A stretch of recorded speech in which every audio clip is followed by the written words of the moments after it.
अनंत कोटि ब्रह्मांड नायक राजा धीराज योगीराज परब्रह्म श्री सच्चिदानंद सद्गुरु श्री साईनाथ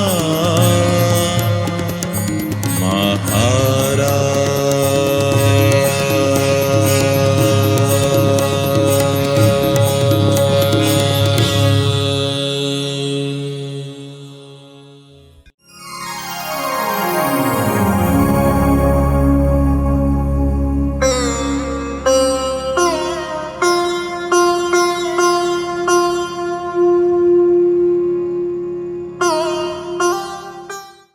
एक मंजर शिरडी में एक बार उत्पन्न हुआ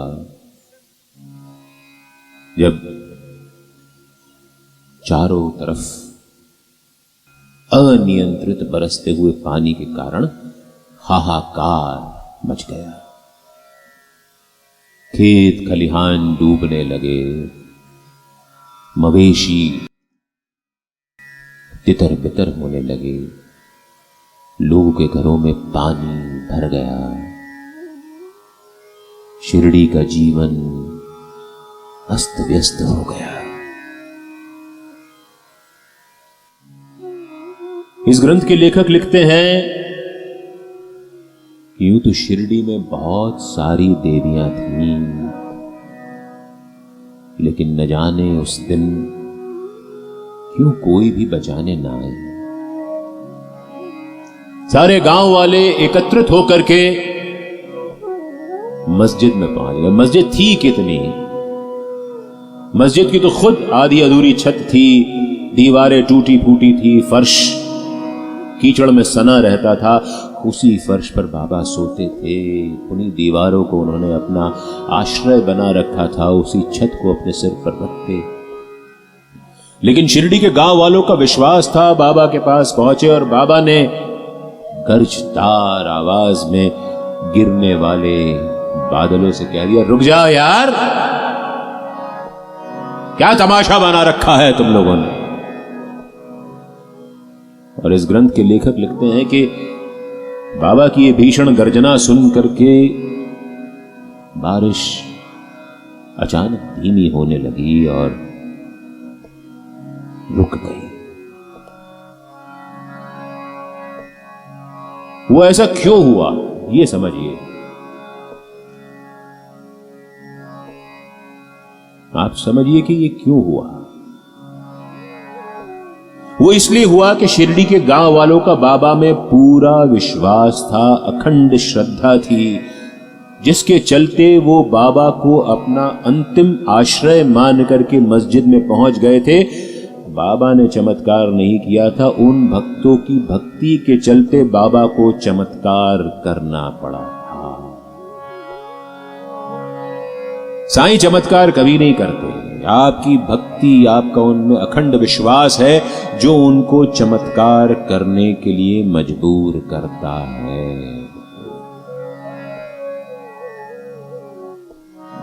इस घने जंगल के बीच, खेत खलिहान के बीच ये कथा हो पा रही है, आप बैठ करके सुन पा रहे हैं, बाबा की भक्ति में सराबोर होते जा रहे हैं। ये भी किसी चमत्कार से कम नहीं है।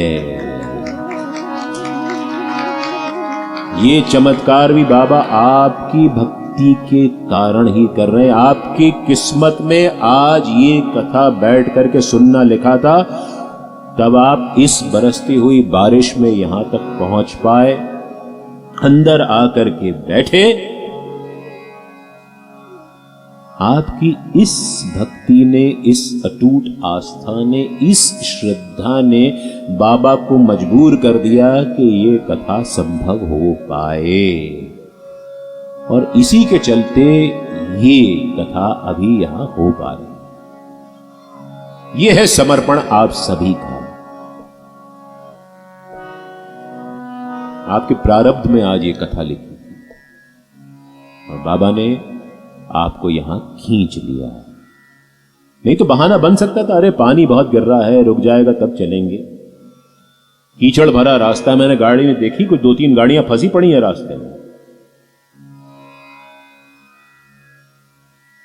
लेकिन अद्भुत लीला है साईं की कि उसने आप सबके यहां पहुंचने के लिए रास्ते बना दिए। हल्की फुल्की बूंदें गिर रही हैं, ठीक है, लेकिन कथा हो रही है। आप बाहर से भी भीग रहे हैं, अंदर से भी भीग रहे हैं। और इसको हमारे दर्शन में इसको अमी वर्षा कहा गया। ये जो बारिश की बूंदें हम पे गिरती हैं किसी शुभ काज के दौरान, जब हमारे यहां पानी आ जाता है तो कहते हैं कि ईश्वर का आशीष मिल गया, तो ऐसा माना जाता है। तो ईश्वर का आशीष है इस कथा पर, इस स्थान पर, आप सब भक्तों पर, कि आप सब बैठ करके इस कथा को सुन रहे, डूब करके सुनिए। अगर बहुत जरूरी ना हो, वैसे भी वीकेंड है आज, बच्चे स्कूल शायद नहीं गए होंगे तो लौट आए होंगे, काम धंधों से हाफ डे की छुट्टी होगी ही होगी। मोबाइल भी कुछ देर के लिए बंद ही कर दीजिए, साइलेंट पे मत डालिए, साइलेंट पे भी हो तो घुर्र घुर्र होता रहेगा। वो एयरप्लेन मोड होता है उसमें, उसको डाल दीजिए। एयरप्लेन मोड पे आप सुकून से बैठेंगे। बहुत अद्भुत लीला है इस संत की। भक्ति, ज्ञान, ध्यान, सेवा, समर्पण, यही 5 आधार बिंदु। हमने कल भक्ति पे थोड़ी बहुत बात की थी, थोड़ी बहुत बात ज्ञान पे हुई थी, थोड़ी बहुत अभी बात, क्योंकि इस कथा में कोई स्क्रिप्ट होती नहीं है। ये कथा तो बेलौस पानी की तरह है, जहां इसको रास्ता मिलता है बढ़ती जाती है, इसको बहाव मिलता है ये अपना रास्ता बनाती जाती है। तो कुछ बात ध्यान की भी कर लेते हैं।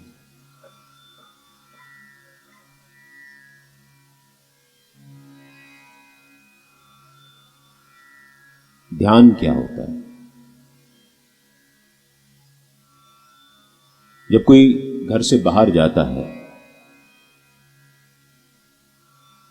हमारा बेटा, हमारी बेटी, हमारे पति पत्नी, माता पिता,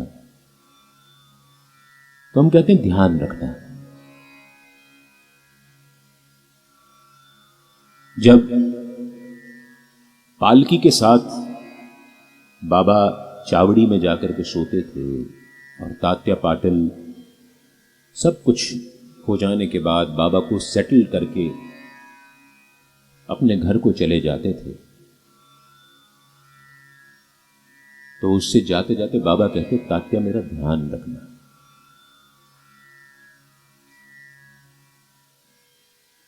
जब हम परीक्षा में जाते थे या अब भी बच्चे जाते हैं तो मां कहती है, बेटा ध्यान से आंसर्स लिखना। जब हम कोई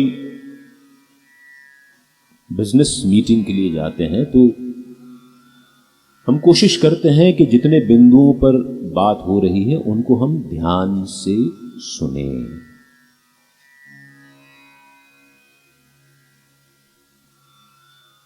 ये एक ऐसा शब्द है जो उपयोग में तो बहुत ज्यादा आता है लेकिन समझा बहुत कम जाता है।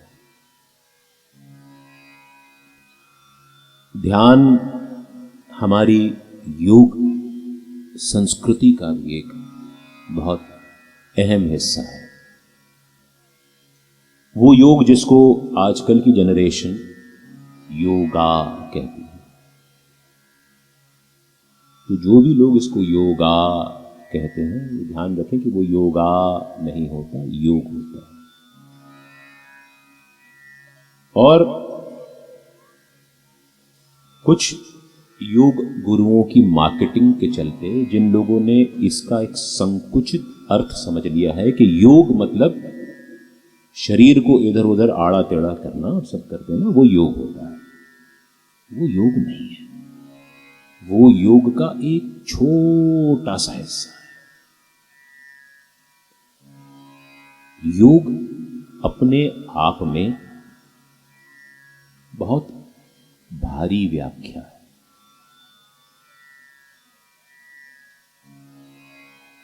योग की परिभाषा है चित्त वृत्ति निरोध, यानी मन के भटकाव को रोकने वाली क्रिया, वो योग है। शरीर का हिस्सा उसमें बहुत छोटा सा है। जो लोग फैशन की खातिर योग करते हैं उनको वैसा योग मुबारक हो। जो शरीर को स्वस्थ रखने के लिए योग करते हैं उनको वैसा योग मुबारक हो। जो अपना जीवन सफल करने के लिए योग को अपनाते हैं वो सच में योग के लिए अपने आप को लायक बना लेते हैं। योग का अर्थ ही है कि ध्यान भटके ना,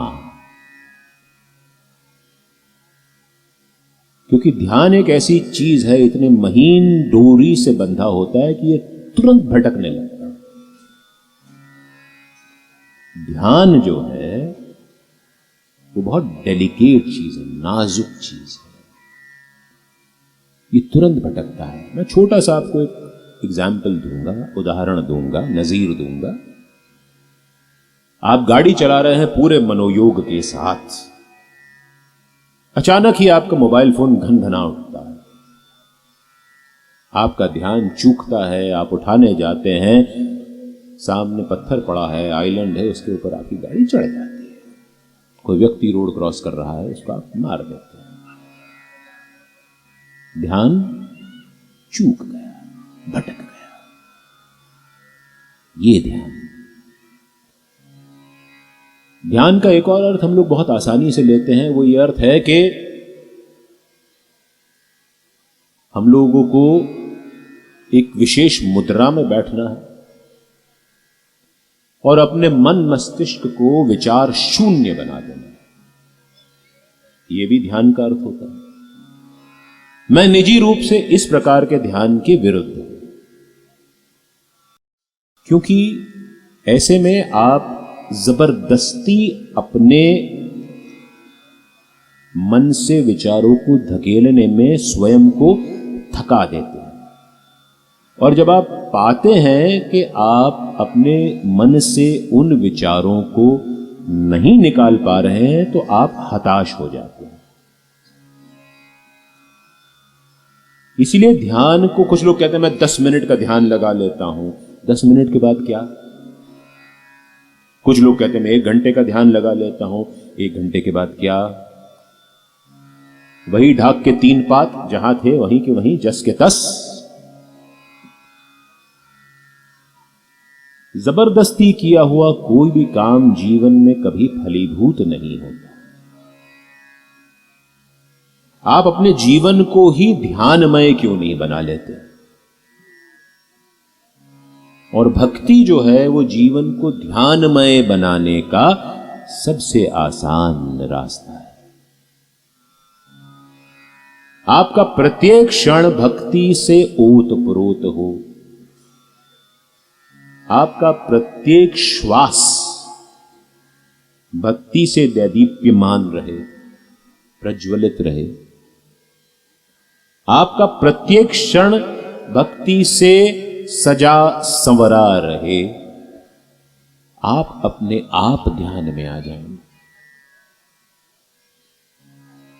एक क्षण के 1000वें हिस्से के लिए भी आपको यह महसूस ना हो कि साईं आपके साथ नहीं है, आप ध्यान में हैं।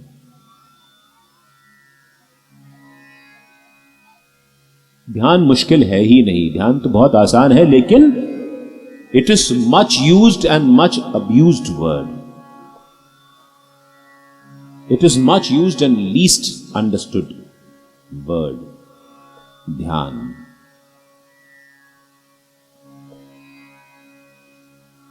साईं बाबा में ध्यान कितना गहरा था, उनका ध्यान कितना तीव्र था, वो समझिए आप। इसी पवित्र ग्रंथ में लिखा हुआ है कि बाबा योग विद्या में पारंगत थे।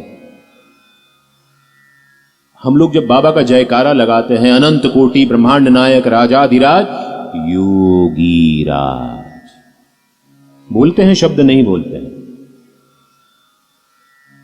ऐसे ही नहीं बोला गया है उसके लिए।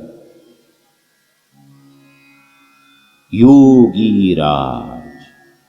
हम जब भगवान कृष्ण की बात करते हैं, वो तो हमें लगता है बहुत चंचल स्वभाव के थे, लेकिन उनके लिए योगेश्वर प्रयुक्त होता है। योगेश्वर श्री कृष्ण। योग। इस ग्रंथ में लिखा है कि बाबा खंड योग करते थे, यानी अपने शरीर के समस्त अवयवों को अलग अलग करके यहां वहां रख देते थे और वापस अपनी मर्जी से उनको जोड़ लेते थे। इसमें किस्सा आता है कि एक बार एक व्यक्ति रात के समय मस्जिद के सामने से गुजरा। उसने देखा कि साईं बाबा के हाथ पैर यहां वहां पड़े हुए हैं और उनका शरीर कहीं और पड़ा, धड़ कहीं और पड़ा है, सर कहीं और पड़ा है। तो वो डर गया। उसे लगा कि यार अगर लोगों को मैंने जाके ये बात बताई तो लोग सबसे पहला शक मुझ पे ही करेंगे कि मैंने साईं बाबा को कत्ल कर दिया। तो चुपचाप जा करके अपनी धर्मशाला में सो गया। सवेरे बहुत सकुचाता हुआ मस्जिद पहुंचा, डरता हुआ मस्जिद पहुंचा, लेकिन उसने बाबा को वहीं मुक्त हंसते हैं लोगों को विभूति बांटते हुए देख लिया तो उसकी ध्यान में जान आई। इसमें लिखा है कि बाबा धौती क्रिया करते थे। अपनी अतड़ियों को अपनी मर्जी से शरीर से बाहर निकालना, उनको कपड़े से साफ करके डोरी पर सूखने के लिए डाल देना और वापस उनको सूखने के बाद यथास्थान स्थापित कर देना। बहुत ध्यान की जरूरत होती है इस पूरी क्रिया में। जरा सी चूक और सब गड़बड़ हो गया। हम लोग तो योग करते हैं तो टीवी भी चालू रहता है, सास बहू की सीरियल भी चल रही होती है, म्यूजिक भी चल रहा होता है, आधे अधूरे हिसाब से योग करते हैं। चूक तो होती रहे, ध्यान नहीं होता।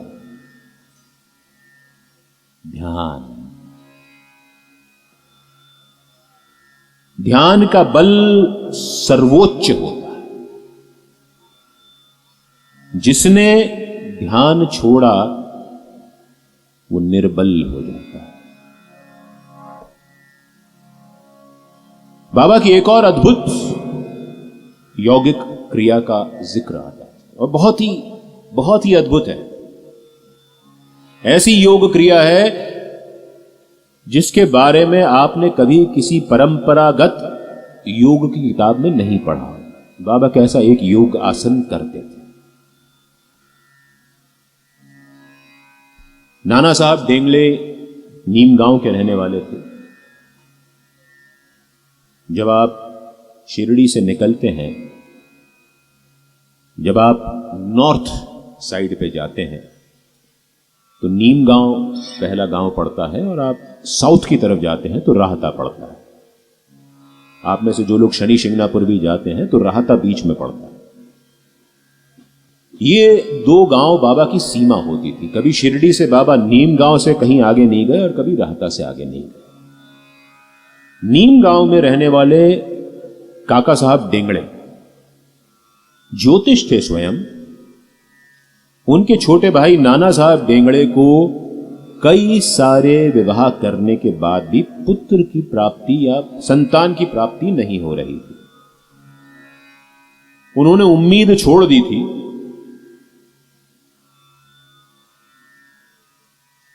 तब काका साहब डेंगड़े ने अपने छोटे भाई से कहा कि तुम जाओ बाबा के पास उनसे आशीर्वाद मांगो। उनके आशीर्वाद को मैंने कभी फेल होते हुए नहीं देखा है।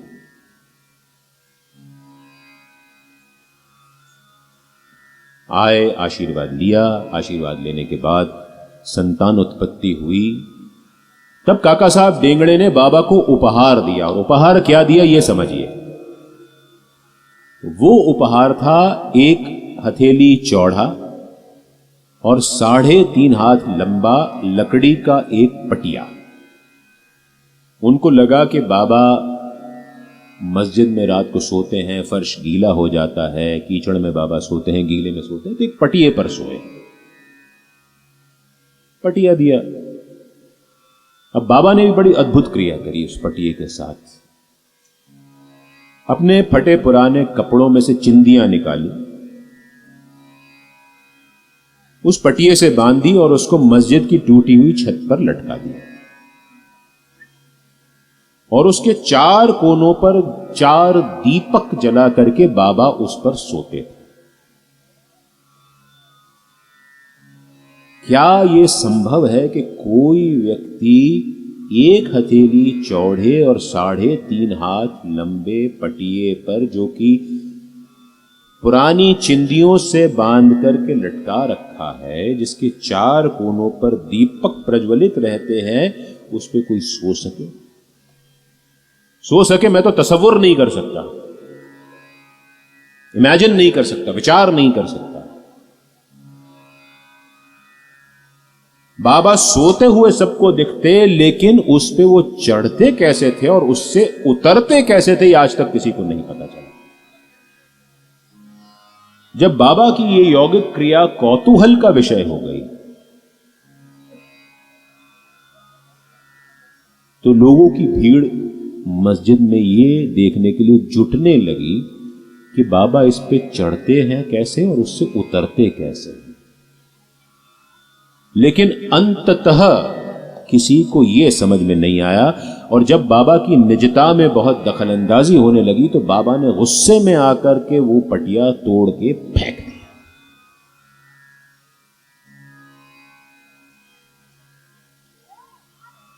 लेकिन बाबा में दीनता कितनी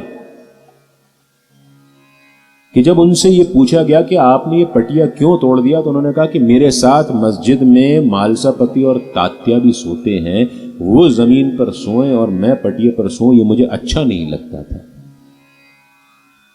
तब काका साहब दीक्षित ने कहा कि मैं बनवा देता हूं उनके लिए पटिया। तो बाबा ने कहा नहीं नहीं, तुम समझते हो कि वो इस पटिए पे सो सकते हैं?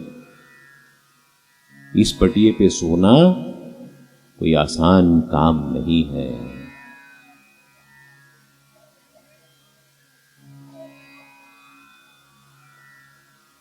बाबा ने कभी भी स्वयं अपने आप को, इतना उनके पास धन आता, शोहरत आई, हमेशा फटे कपड़ों में रहते।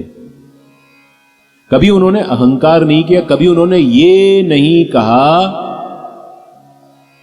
कि मैं ईश्वर हूं। वो हमेशा ये कहते कि दासो हम। कभी उन्होंने खुद को यादे हक नहीं कहा, अनल हक कहा कि मैं तो ईश्वर का दास हूं, वो परमात्मा है, मैं तो छोटी सी आत्मा हूं। ये बाबा का अद्भुत दीनता का उदाहरण है। और ये व्यक्ति जिसका ध्यान कोई भी धन दौलत शोहरत नहीं भटका पाई कि वो एक साधारण आत्मा है और परमात्मा कोई और है, ये ध्यान है। मैं आत्मा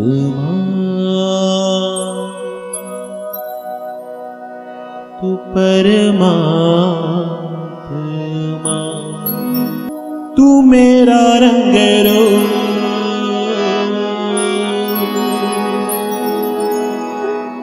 तू मेरी छाव तू बिल्कुल मुझे सा, मैं बिल्कुल तुझे सा। मैं आत्मा तू परमात्मा, मैं आत्मा तू परमात्मा। मैं तेरा रंग रूप तू मेरी छाव धूप, मैं तेरा रंग रूप तू मेरी छाव धूप। तू बिल्कुल मुझे सा, मैं बिल्कुल तुझ सा, मैं आत्मा तू परमात्मा,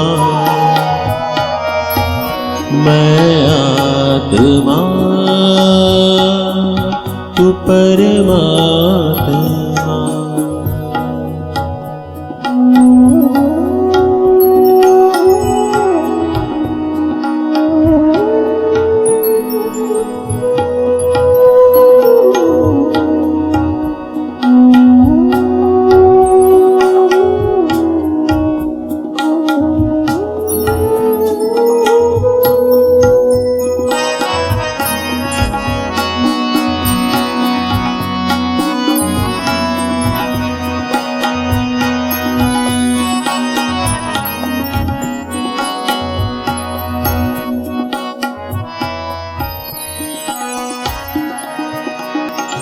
मैं एक बूंद तू सात समंदर, तू पर्वत पर्वत मैं कंकर।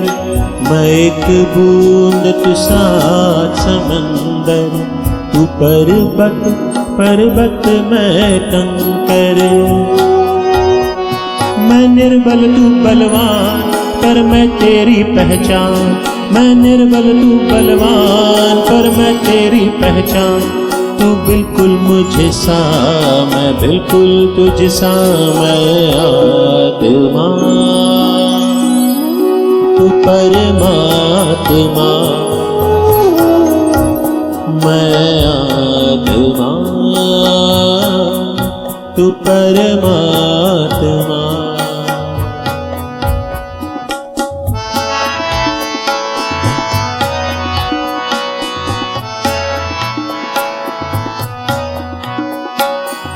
जीवन जान शरीर भरम है, जीवन जान शरीर भरम है। अमर अटूट असल बस हम हैं, अमर अटूट अकल बस हम हैं।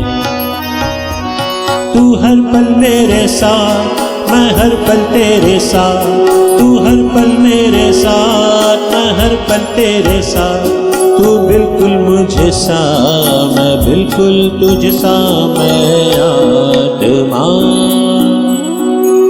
तू परमात्मा, मैं आत्मा तू परमात्मा।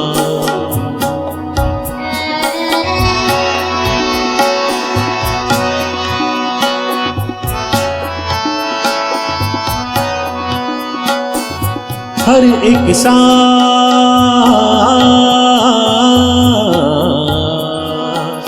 हर एक सांस जो मैं लेता हूँ, बस आवाज तुझे देता हूँ। हर एक सांस जो मैं लेता हूँ, बस आवाज तुझे देता हूँ, बस आवाज तुझे देता हूँ।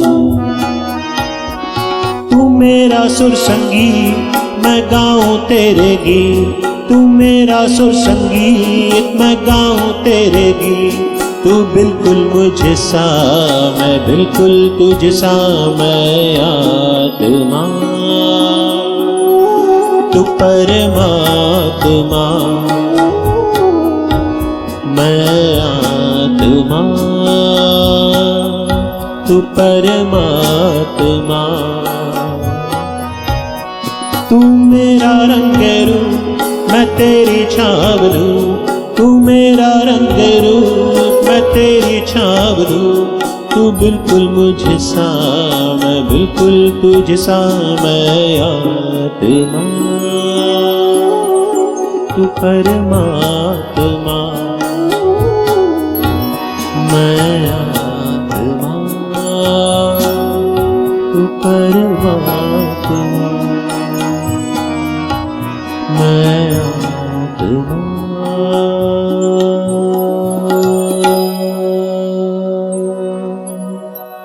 तू परमात्मा,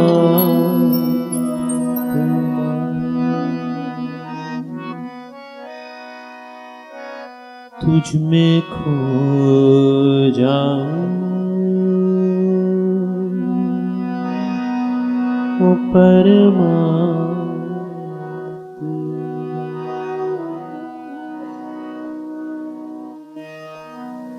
बाबा जब मस्जिद में सोते थे, अभी इस गीत में हमने गाया कि हर एक सांस जो मैं लेता हूं बस आवाज तुझे देता हूं। कई कई सालों तक बाबा मस्जिद में भक्त महलसापति और तात्या के साथ सोते थे, और तीनों ऐसे सोते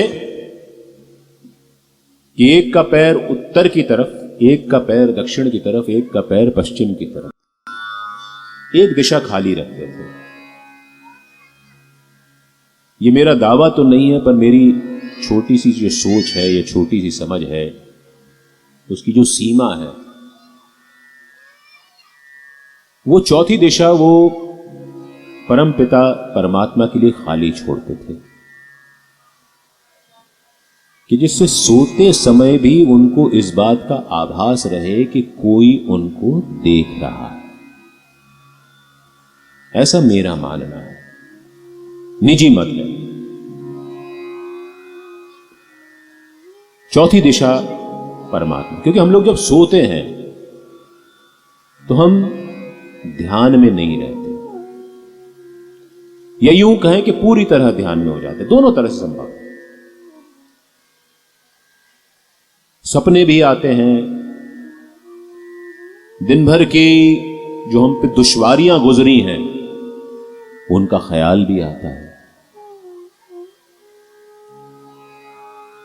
अच्छे बुरे विचार भी आते हैं। इसीलिए कुछ लोगों को नींद चैन से नहीं आती। नींद तो आती है, लेकिन ऐसे लोग उठने के बाद भी उनींदे रहते हैं। ऐसे लोग पूरी रात की नींद काटने के बाद भी थके थके रहते हैं। कहते हैं ना कि न दिन को चैन न रात को आराम। ये सारी दुश्वारियां हमने अपनी खुद खड़ी की हुई है। किसी और को दोष देते हैं, बहुत आसान होता है किसी को दोष देना, क्योंकि अपने को दोष देना बड़ा मुश्किल होता है। बाबा मस्जिद की गीली जमीन पर सोकर के भी मजे में सोते थे। महलसापति से कहते बाबा सोते समय कि महलसा मेरी छाती पर हाथ रखे रहे, ध्यान रखना कि मेरी हर धड़कन के साथ होने वाला भगवत नाम स्मरण बंद ना हो जाए। हर एक सांस जो मैं लेता हूं बस आवाज तुझे देता हूं। महलसा ध्यान रखना कि मेरी हर सांस के साथ होने वाला अल्लाह का नाम बंद ना हो जाए। और महलसा बैठे बैठे सोने लगते। बाबा उनको जगा देते, कहते महलसा उठ, तेरा हाथ मेरी छाती पर पत्थर की तरह भारी लग रहा है मुझे।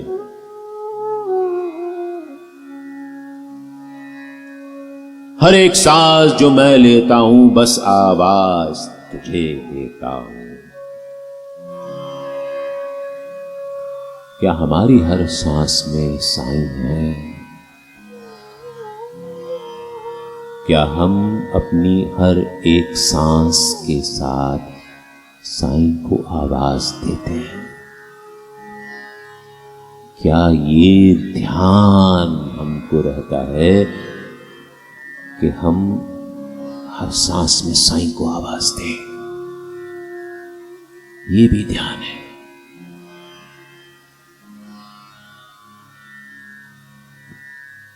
यही तो ध्यान है। और जब ये ध्यान मन में घर कर जाता है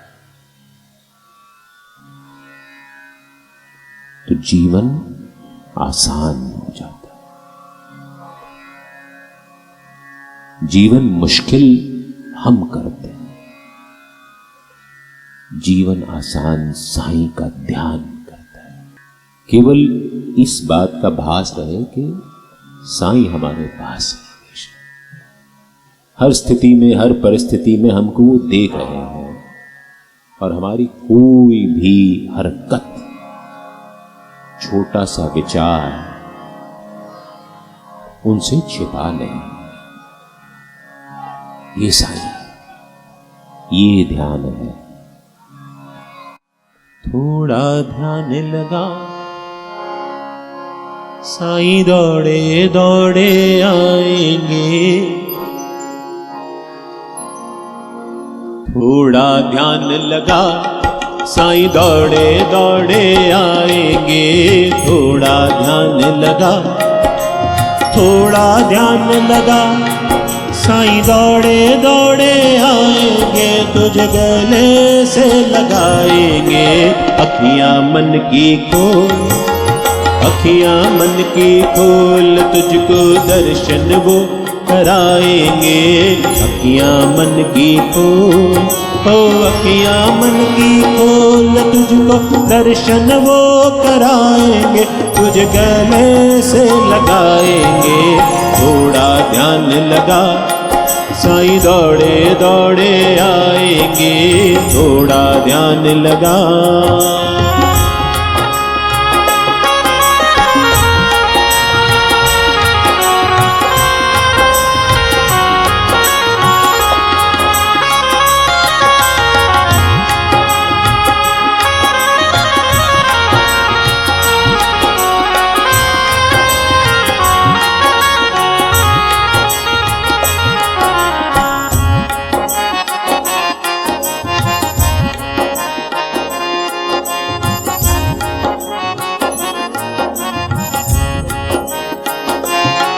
है राम रमैया वो, है कृष्ण कन्हैया वो, वही मेरा साईं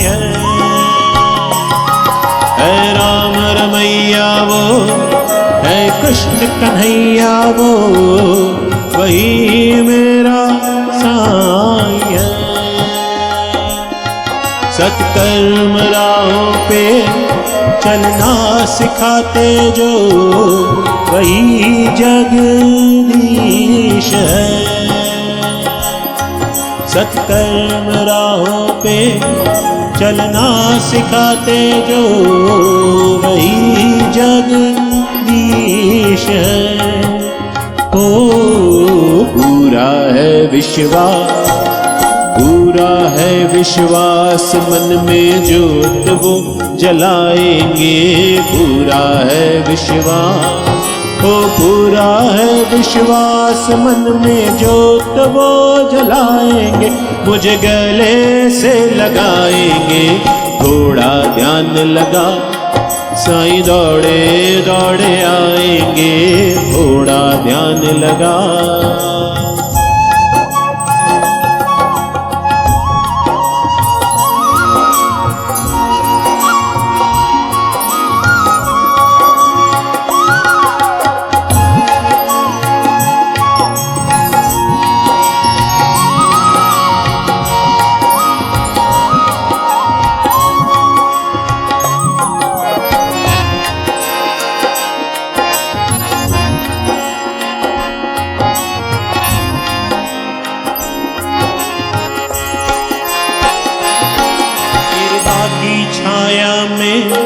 बैठाएंगे तुमको, कहाँ तुम जाओगे।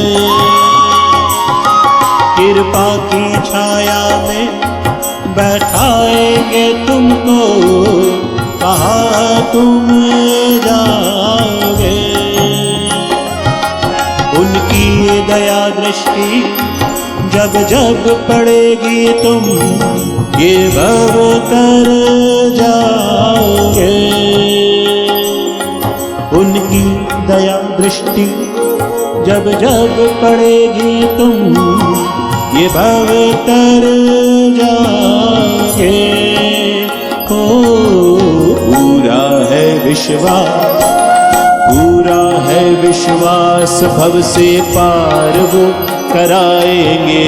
पूरा है विश्वास, ओ पूरा है विश्वास, भव से पार वो कराएंगे। मुझे गले से लगाएंगे। थोड़ा ध्यान लगा, थोड़ा ध्यान लगा, साईं दौड़े दौड़े आएंगे। थोड़ा ध्यान लगा।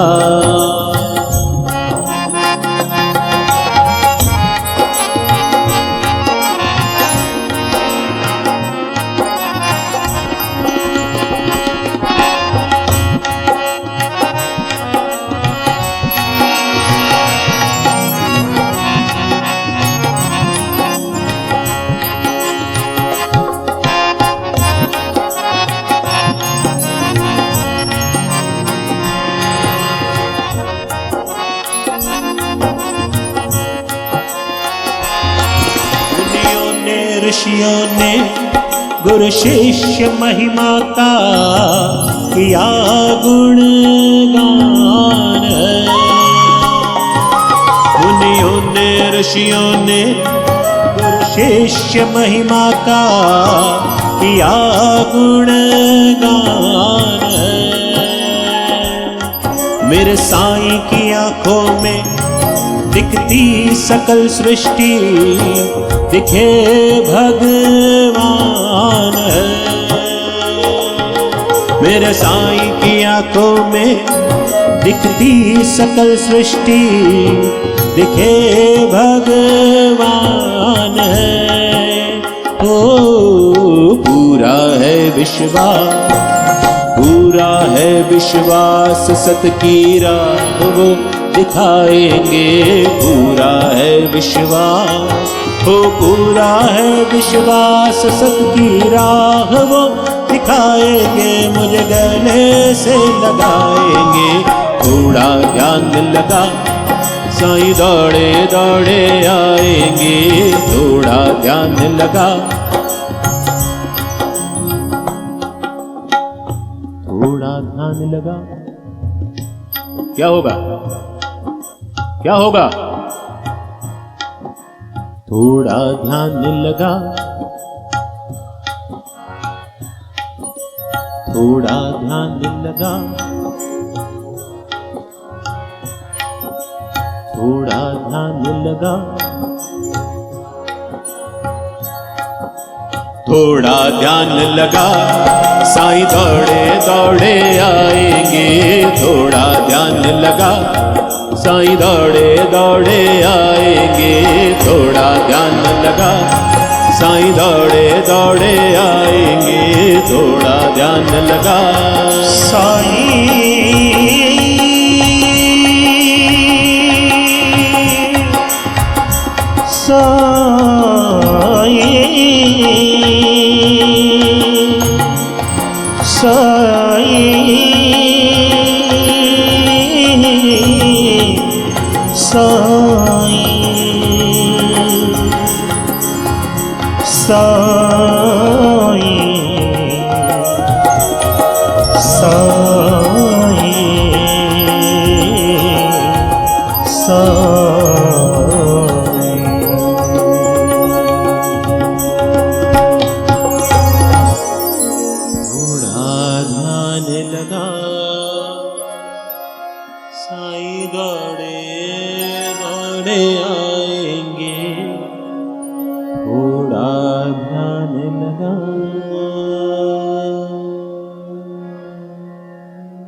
कल की कथा में शुरुआत से यहां कितने लोग बैठे थे?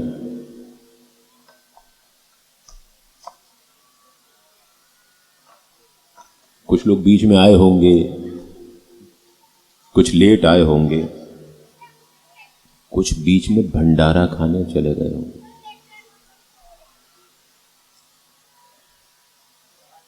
कुछ को नींद आ गई होगी, झोंके खा रहे होंगे। हम लोग जब छोटे छोटे बच्चे थे तो हमारी टीचर क्लास में हमको डांटा करती थी, वेयर आर यू? हम कहते प्रेजेंट मैडम। तो कहती you are physically present but mentally not present. कथा में शारीरिक रूप से प्रेजेंस भी जरूरी है और मानसिक रूप से प्रेजेंस भी जरूरी है।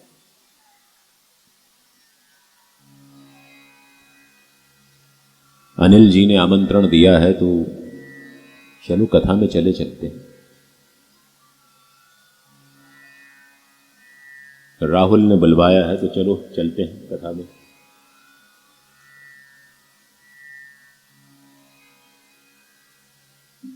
कथा में आ गए, कितनी देर कथा में बैठे, कथा हमारे अंदर कितनी देर बैठी, वो समझना जरूरी है।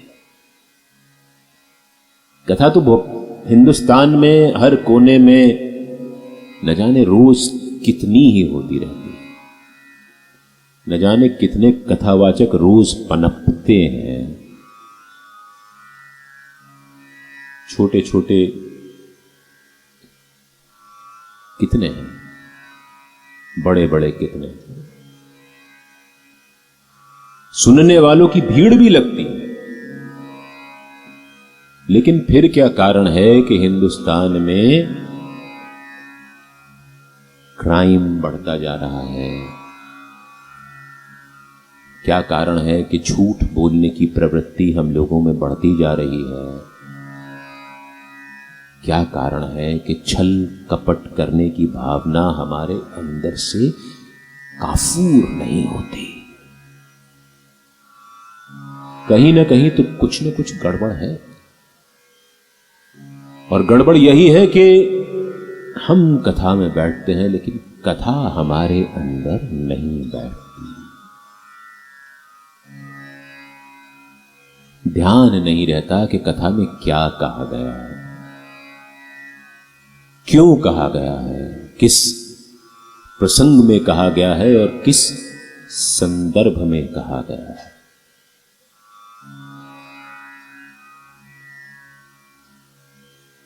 कथा खींचती है, कथा आराम दिलवाती है। कथा का उल्टा होता है थाक, जो कि थकान का अपभ्रंश है। थकान का उल्टा होता है कथा। कथा तरोताजा कर देती, कथा हंसाती है, कथा रुलाती है, कथा अंदर झांकने को मजबूर करती है।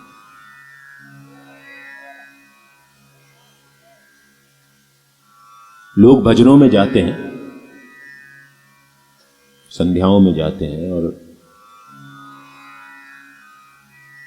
उस संध्या में जाकर के भी आपको आराम नहीं मिलता। जो भजन गायक है वो आपको डरा देता है कि अगर आपने यहां पे ताली नहीं बजाई तो आपके चप्पल चोरी हो जाएंगे। जिसने यहां पर उठ करके माता जी का जयकारा या बाबा का जयकारा नहीं लगाया उसकी शिरडी का बुलावा नहीं होगा। तो आप दिल से नहीं करते हो, आप मजबूरी में करते हो।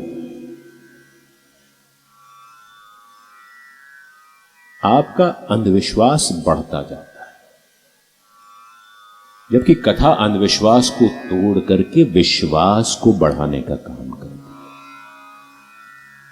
कथा नाचने पर मजबूर नहीं करती। कथा कहती है कोई ना नाचे, बैठो आराम से।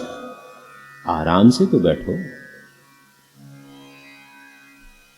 अरे कोई जरूरत नहीं है दोनों हाथ ऊपर करके ताली बजाने की, ना, कोई जरूरत नहीं है।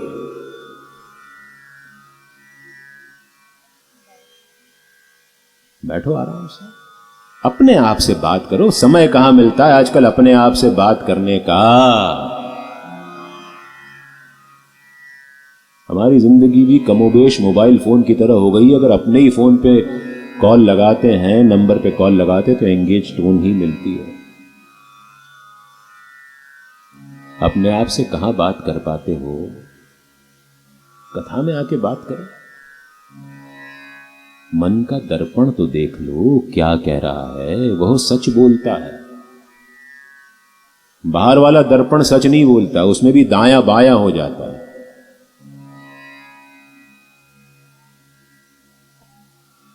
दायां बायां हो जाता है उसमें भी।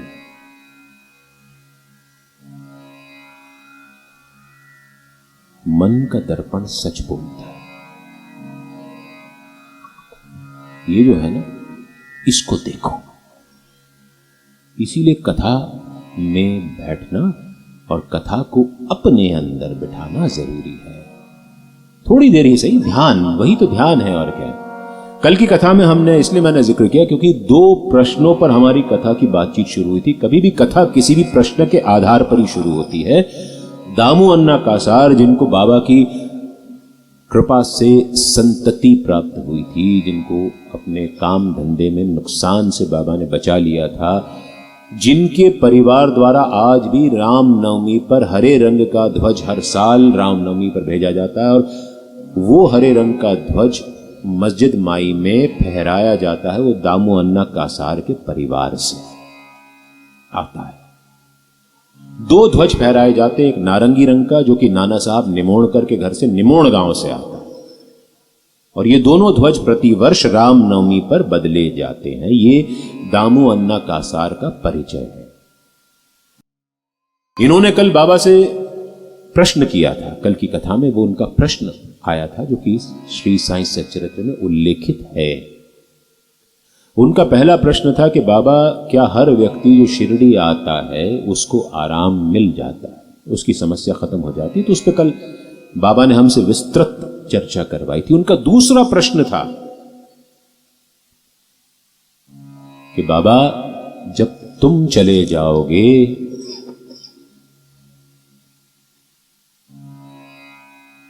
तो हमारी कौन सुनेगा? पहले प्रश्न के जवाब में हमारी बातचीत कल बड़ी लंबी हुई थी। दूसरे प्रश्न के जवाब में आज की बात चल रही है कि जब तुम चले जाओगे तो हमारा ध्यान कौन रखेगा? तो इसके प्रश्न के जवाब में बाबा ने कहा कि मैं भले ही चला जाऊं, मेरी अस्थियां मेरी समाधि से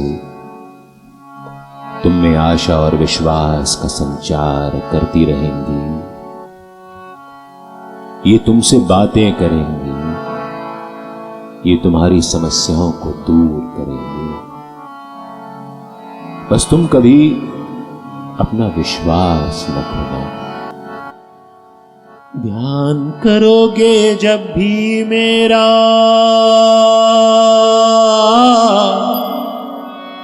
ध्यान करोगे जब भी मेरा, ध्यान करोगे जब भी मेरा, मैं आऊंगा।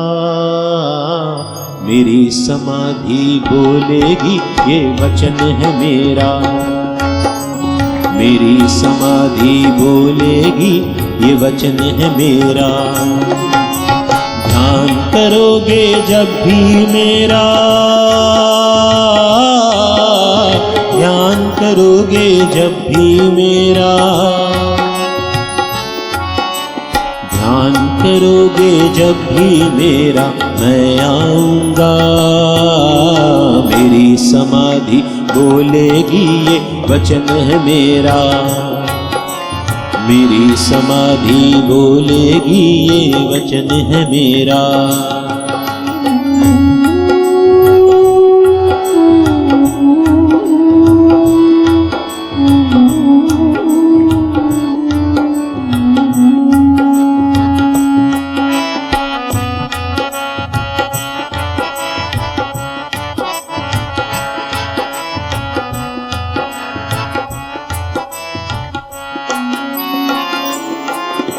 मेरे होते मत घबरा मैं साथ हूँ तेरे, मेरे होते मत घबरा मैं साथ हूँ तेरे।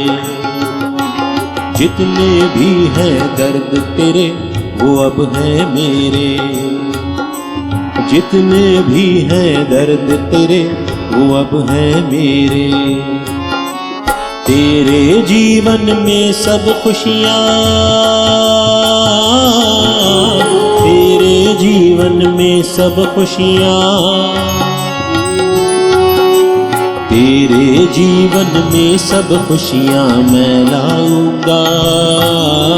मेरी समाधि बोलेगी ये वचन है मेरा, मेरी समाधि बोलेगी ये वचन है मेरा।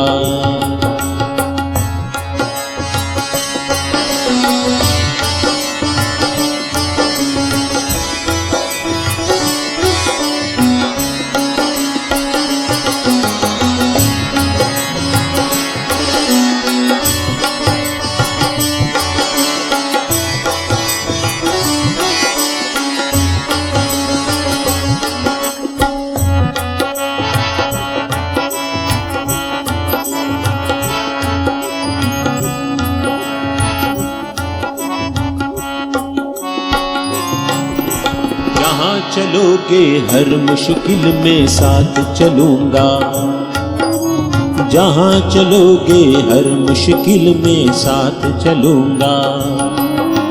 पग पग पर हर हाल तुम्हारे साथ रहूंगा, पग पग पर हर हाल तुम्हारे साथ रहूंगा।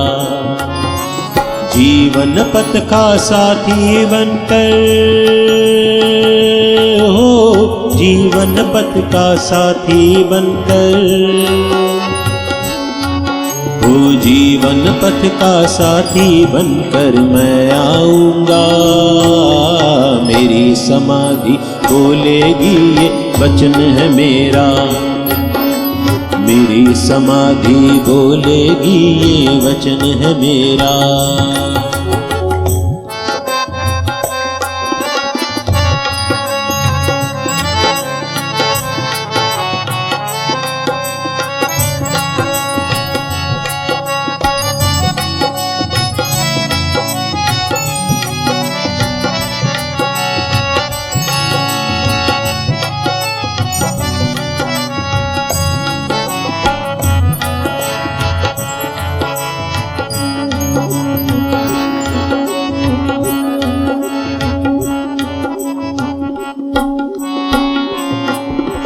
निर्मल मन से मधुर समाधि जो आएगा, निर्मल मन से मधुर समाधि जो आएगा। अपनी खाली झोली वो भी भर लाएगा, अपनी खाली झोली वो भी भर लाएगा। हर पत्ती डाली डाली को, हर पत्ती डाली डाली को,